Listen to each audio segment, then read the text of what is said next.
Salam alaikum wa rahmatullahi ta'ala wa barakatuh. Aujourd'hui, nous allons voir réaction d'estérification et d'hydrolyse. Alors on commence par un rappel bien détaillé sur la chimie organique ou bien la chimie du carbone.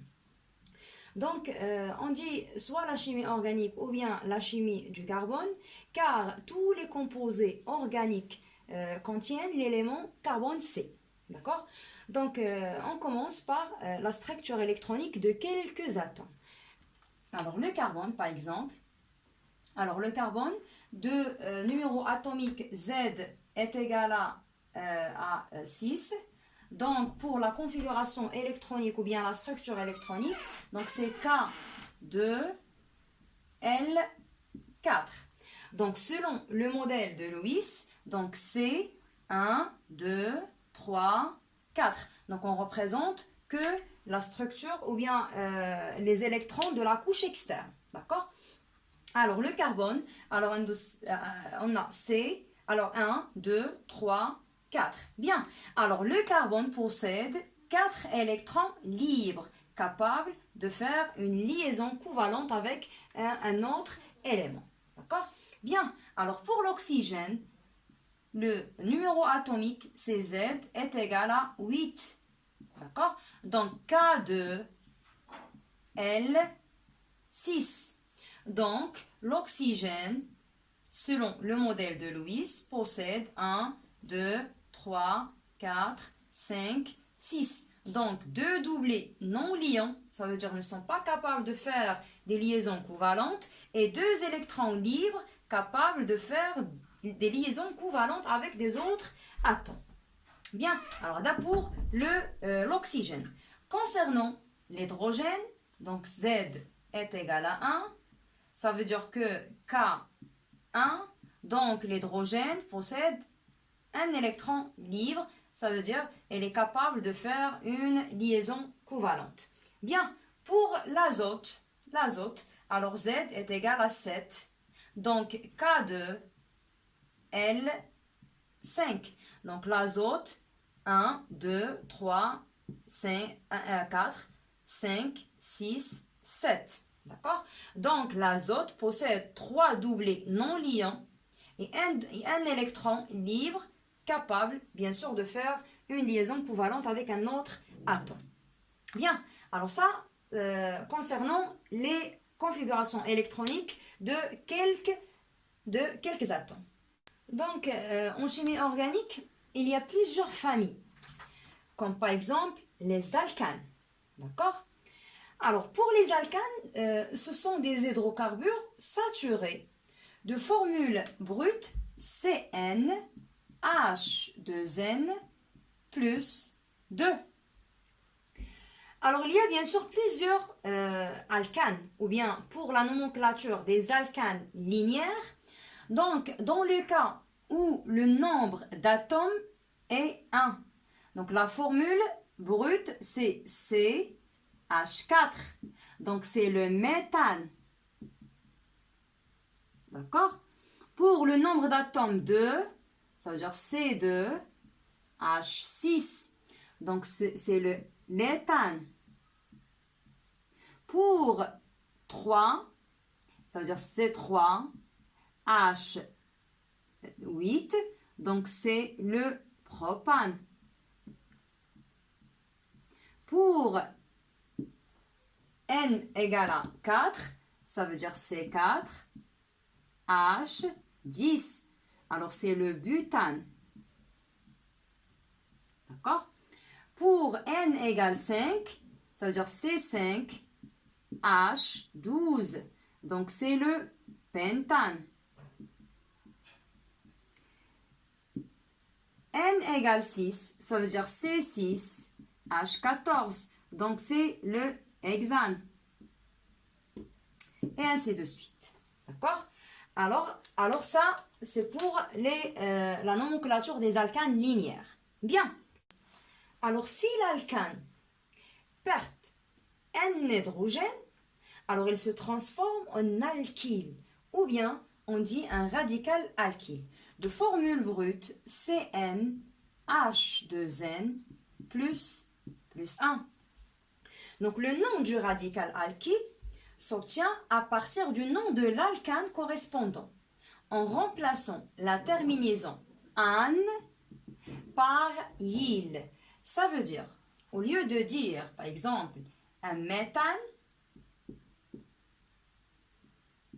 ça veut dire CH4, donc CH4, on dit un méthyle, CH3. Ou bien, au lieu de dire un éthane, ça veut dire C2H6, on dit un éthyle, C2H5.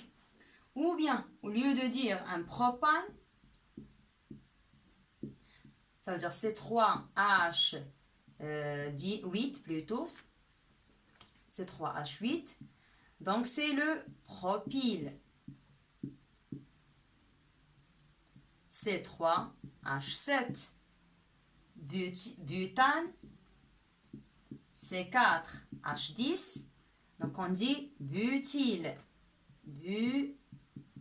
C4H9, et ainsi de suite.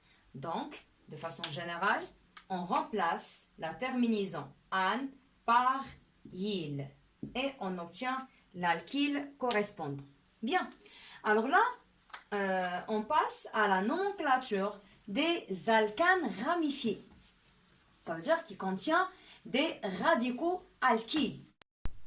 Alors, exemple, alors supposons on a CH3, CH, CH2, CH3, CH3. Donc, le nom principal de l'alcane ramifié est donné par la chaîne carbonée la plus longue. Donc, dans ce cas, la chaîne ramifiée, ou plutôt la chaîne principale, c'est celui-là. D'accord? Puis, on doit numéroter cette chaîne en commençant par le carbone le plus proche de l'alkyle. Donc, je dois commencer par ce carbone. Donc, 1, 2, 3, 4. C'est bon? Alors, pour la nomenclature, on commence toujours par la position de l'alkyle. Donc, dans ce cas, l'alkyle se trouve à la position 2. Donc, je commence par 2. Alors, on a un méthyle, donc 2 méthyle. La chaîne principale contient 4 atomes, ça veut dire un butane. Butane. C'est bon? Un deuxième exemple. Alors, CH3, CH3, CH3, CH2, CH3. Alors, toujours, on doit déterminer la chaîne la plus longue. Donc, voilà, c'est la chaîne la plus longue. Alors là, on a deux méthyles. D'accord? Alors, lorsque la chaîne ou bien l'alcane contient deux méthyles ou bien des alkyles qui se répètent, donc là, dans le cas où on a deux méthyles, donc je dois précéder l'alkyle par di. Si on a 3 méthyles, ça veut dire tri. 4 méthyles, tétra, et ainsi de suite. Dans ce cas, on a 2 méthyles. Alors, les 2 méthyles existent dans la position 2. Alors, 1, 2, 3, 4. Alors, ça veut dire 2, 2. Diméthyl, 4 carbones, ça veut dire un butane. Butane. Alors, concernant les alcools, donc les alcools contiennent le groupement hydroxyde. Ça veut dire OH. D'accord? Donc, la formule brute générale des alcools, c'est ROH. C'est bon? R, bien sûr, c'est un groupe alkyle. Alors, pour la nomenclature des alcools, donc le nom de l'alcool se déduit du nom de l'alcane correspondant. Ça veut dire qu'il comporte le même nombre d'atomes du carbone. en remplaçant le E d'un alcane par ol. Alors, le méthane, c'est H4. Donc, l'alcool correspondant, c'est le méthanol. Alors, méthanol, c'est H3OH. Un deuxième exemple, l'éthanol, ou bien l'éthane. C'est C2H6. Donc, l'alcool correspondant, c'est l'éthanol. Éthanol. C'est-à-dire C2H5OH. Un troisième exemple, le propane. Propane. C'est-à-dire C3H8. Donc, l'alcool correspondant, c'est le propanol. Propanol. C3H7OH. D'accord? Alors, on remplace le E de l'alcane par ol. D'accord? Alors, on remplace le E de l'alcane par ol. Bien. Alors, pour les alcools ramifiés, un exemple d'un alcool ramifié. Donc, prenons l'exemple de CH3, CH2, CH, OH, CH3. Donc, dans ce cas, on doit choisir, bien sûr, la chaîne principale. Ça veut dire la chaîne carbonée la plus longue. Mais je dois faire attention que cette chaîne comporte le carbone fonctionnel. D'accord? Ça veut dire, le carbone fonctionnel, ça veut dire qu'il contient le groupement hydroxyde, OH. C'est bon? Donc, pour la chaîne principale dans ce cas, alors c'est celui-là. Pour la numérotation, alors on commence par le carbone le plus proche du carbone fonctionnel. C'est-à-dire je dois commencer par ce carbone-là. Donc 1, 2, 3, 4. C'est bon? Bien. Alors 4 atomes de carbone, ça veut dire un butane.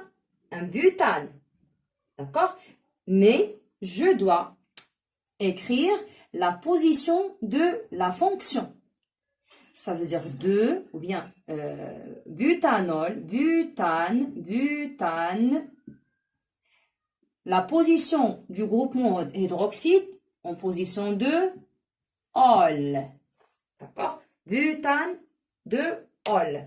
Un deuxième exemple, CH3, CH2, CH3, CH, CH, C2H5, CH2OH. D'accord?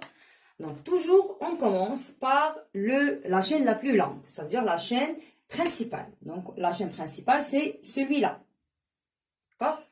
Alors, la numérotation, je commence toujours par le carbone ou bien le carbone fonctionnel, comme dans ce cas. Donc, le carbone fonctionnel, ça veut dire qu'il contient le groupement fonctionnel, hydroxyde. Ça veut dire 1, 2, 3, 4, 5.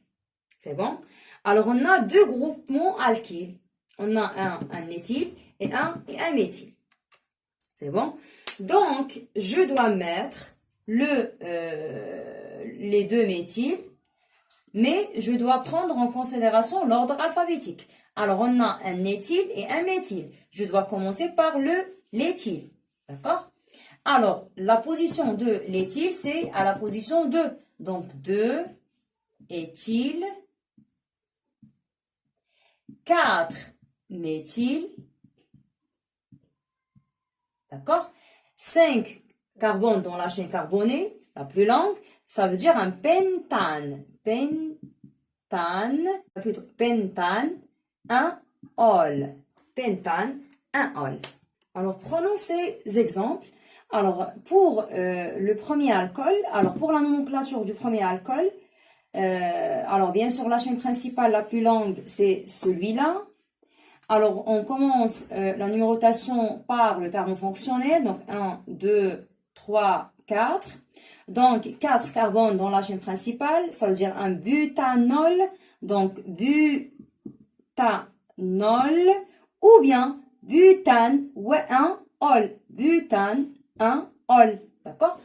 Bien, deuxième exemple. Alors, pour le deuxième exemple, la chaîne principale, donc voilà, c'est la chaîne principale. Alors, on commence la numérotation par ce carbone-là. Donc, c'est donc 1, 2, 3, 4. Alors, 4 carbones dans la chaîne principale, ça veut dire un butane. Alors, butane de ol, puisque la fonction se trouve à la position 2. Bien, un troisième alcool. Donc, la chaîne principale, c'est celui-là. Alors, soit on commence par ce carbone ou bien par ce carbone, c'est la même chose. Donc, commençons par ce carbone. Alors, 1, 2, 3. Et on a un méthyle et un groupe hydroxyde. Bien, donc, le méthyle se trouve à la position 2. Donc, 2, méthyle. On a 3 carbones dans la chaîne principale. Ça veut dire un propane. Alors, propane. 2 ol. D'accord? Alors, 2 méthyle, propane, 2 ol. Bien. Alors, si vous remarquez, alors il y a une différence entre les 3 alcools. D'accord? Alors, prenons le premier exemple. Alors, pour le premier exemple, alors on remarque que le carbone fonctionnel, ça veut dire lié à la fonction, est lié avec un seul groupe alkyle. D'accord? Un seul groupe alkyle. Par contre, le deuxième exemple est lié, alors le carbone fonctionnel, d'accord, est lié avec 2 groupements alkyles. Le troisième exemple, le carbone fonctionnel est lié avec 3 groupements alkyles. Donc, pour celui-là, alors c'est un alcool primaire. Alors, alcool primaire.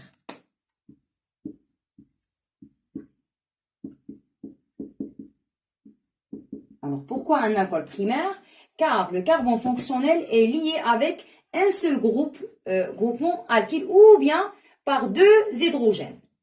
Par contre, dans le deuxième cas, c'est un alcool secondaire. Alcool secondaire. Pourquoi? Parce que le carbone fonctionnel est lié avec 2 groupements alkyles ou bien on peut dire que le carbone fonctionnel est lié avec un seul atome d'hydrogène. Dans le troisième exemple, on remarque que le carbone fonctionnel est lié avec 3 groupements alkyles. Donc, c'est un alcool tertiaire. D'accord? Donc, c'est un alcool tertiaire. Bien. Concernant les acides carboxyliques, donc les acides carboxyliques, bien sûr, est un composé, ou bien un acide carboxylique est un composé organique dont la molécule possède le groupement fonctionnel COOH ou bien COOH. C'est bon? Donc, c'est le groupement fonctionnel dans le cas d'un acide carboxylique. Alors, pour la formule générale, ou bien la formule brute générale d'un acide carboxylique, c'est RCOOH. Alors, R, c'est un groupement alkyle. D'accord? Alors, pour la nomenclature des acides carboxyliques, donc le nom de l'acide carboxylique se déduit de celui de l'alcane correspondant. Alors, en remplaçant le E de l'alcane, alors supposons un méthane.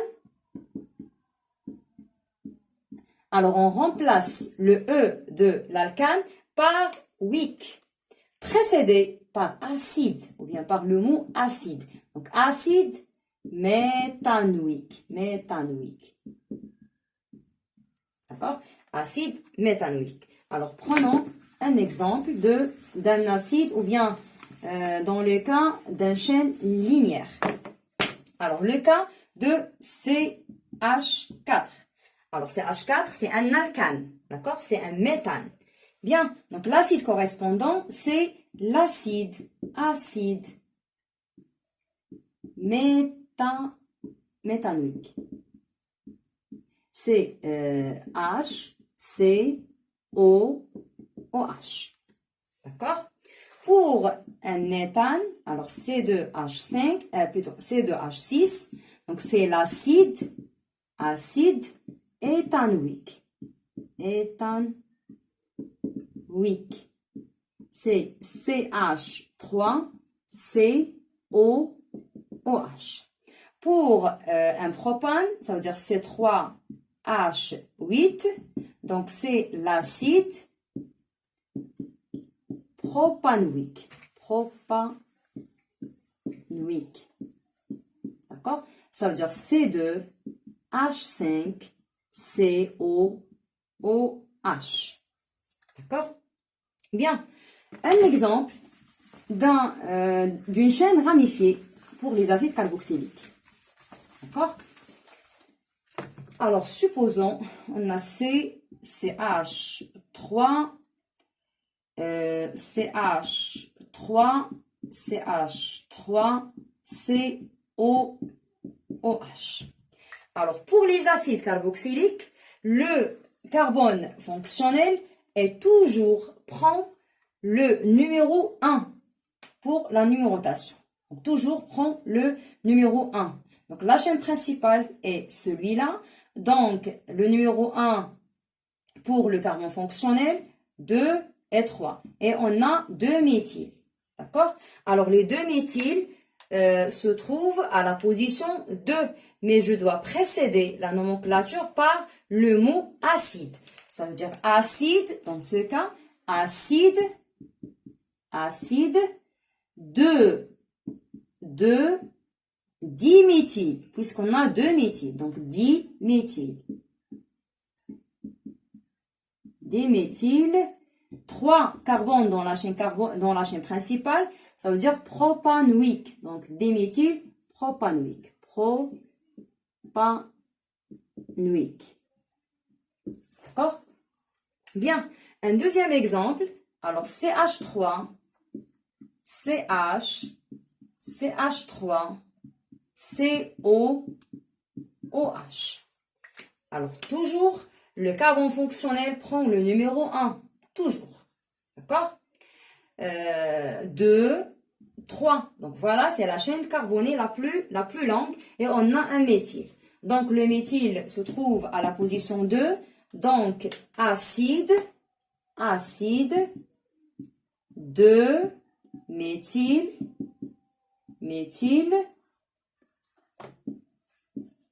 propanoïque, acide 2 méthyle propanoïque. Alors concernant les anhydrides de l'acide carboxylique, donc pour la molécule de l'anhydride de l'acide carboxylique, alors contient bien sûr le groupement COOCO. D'accord? Alors pour la formule brute générale de l'anhydride, c'est RCOOCO.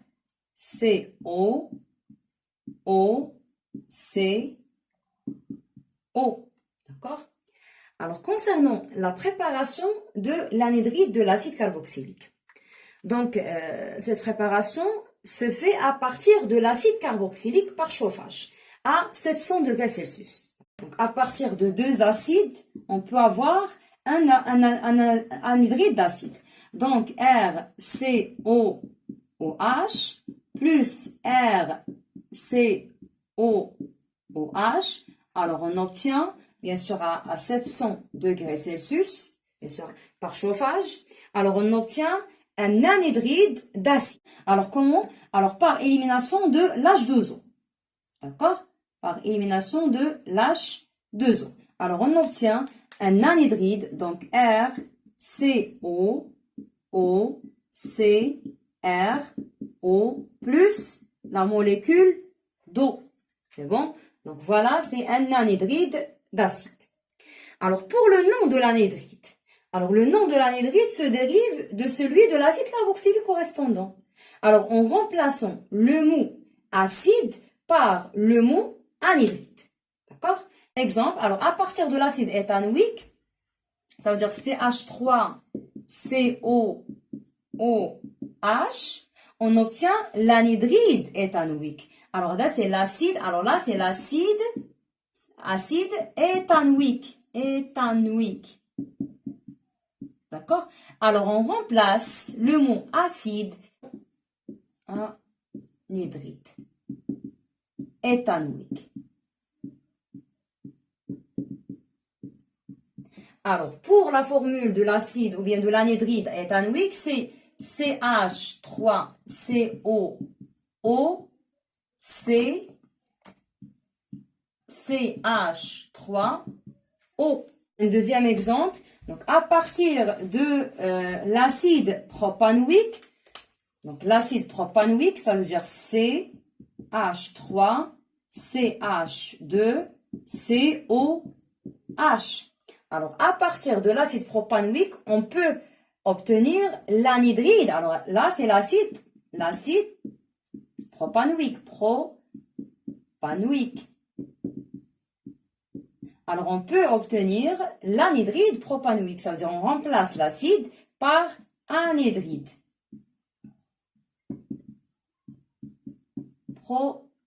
Propanoïque. D'accord? Pour la formule de l'anhydride propanoïque, c'est CH3 CH2 COO C CH2 CH3. Donc voilà, c'est l'anhydride propanoïque. Alors pour les esters, alors sont des composés organiques. Donc ce sont de façon générale des liquides volatiles caractérisés par une odeur agréable. D'accord?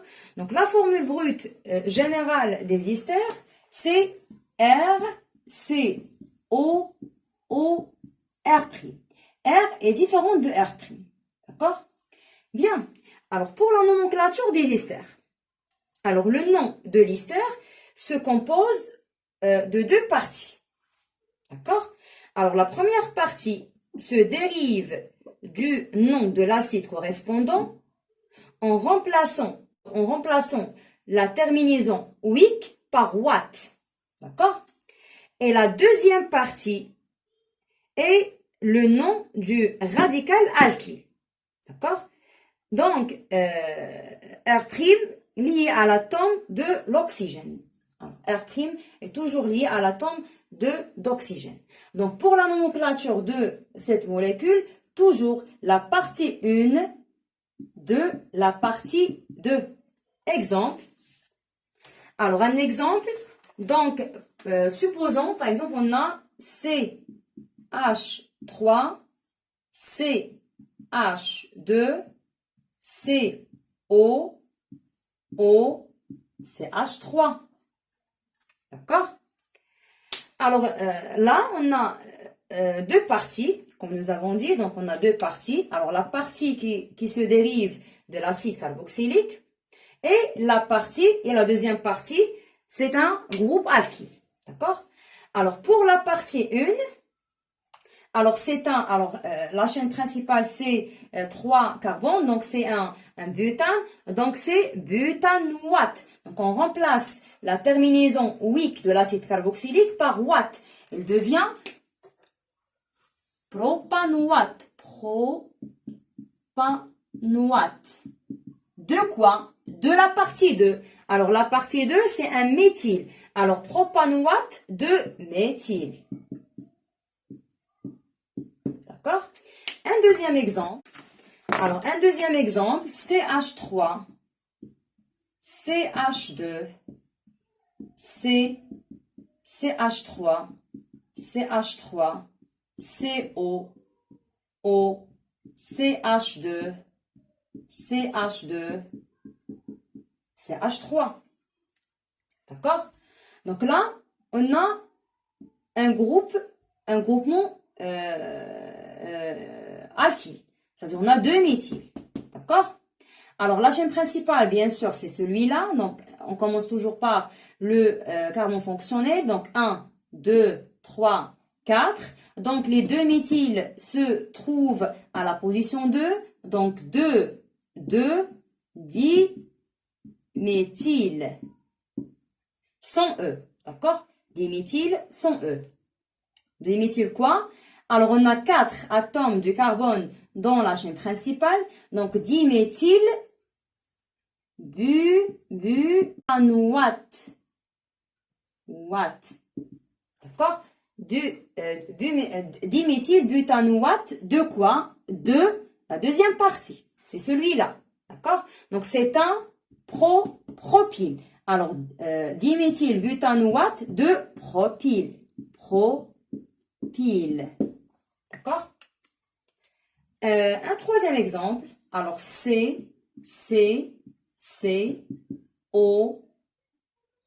O, C, CH, CH2, CH3, CH3. Et là, CH3, CH3, CH3. Donc, pour la chaîne carbonée principale de la partie 1, donc voilà, c'est la chaîne principale. Donc, le carbone fonctionnel toujours prend le numéro 1, 2, 3. Et on a deux méthyl à la position 2. Donc, on commence par 2 diméthyl propanoate. Propanoate de quoi? Propanoate de la partie 2. Donc, la partie 2 possède un groupe alkyle, un méthyle. D'accord? Donc, ce méthyle se trouve à la position 3. Donc, 2, 1 méthyle, propyle. D'accord? Bien.